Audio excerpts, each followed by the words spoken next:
But the question for every leader today is, am I relevant? And do I add value?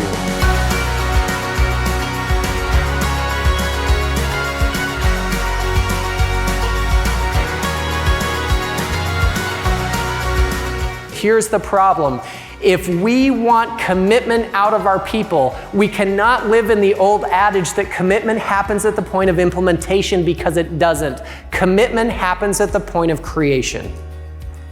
And so here's my question to you as leaders. My question isn't, is everyone in your company involved in every decision that's made? Because don't misunderstand me, that's not feasible. My question to you is, do your people feel heard?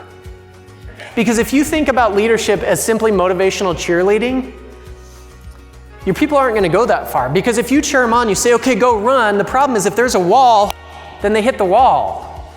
And if all we do is cheer them on, then we go, okay, get up, run faster this time, lead with your head. Like, our job is to go and remove the wall, or to help them move the wall. And that requires that we get in the trenches with our people. That's where partnership starts to happen, where you clear the runway, where you remove the obstacles, the inhibitors. Your job as a leader is not just to help your people, but to actually make them better. We buy into the idea that as leaders, we need to mentor our people to help grow and build leaders on our team. But the question is, how do you do it? And what I want to do is introduce you to the Leader of Leaders model.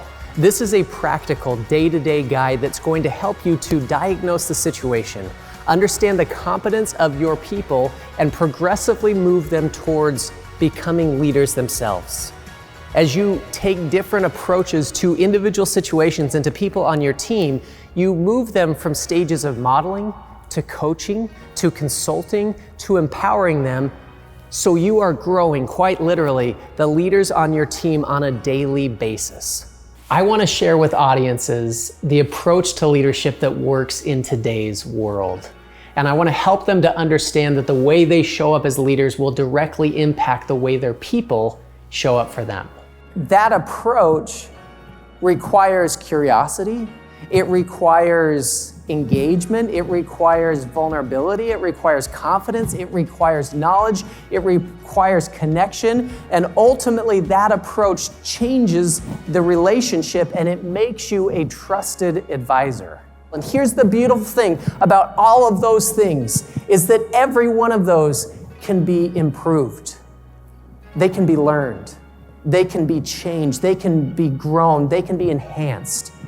You can put in the effort to develop more and more, to be able to add more value, to be able to contribute at a higher level.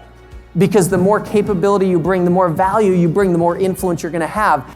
My job in a keynote speech is to bring great entertainment value, humor, storytelling, aha moments, while at the same time delivering very practical ideas that will take your leadership to the next level. My speech will inspire your audience. But more importantly, it will change your audience. They will leave more influential leaders than when they walked in.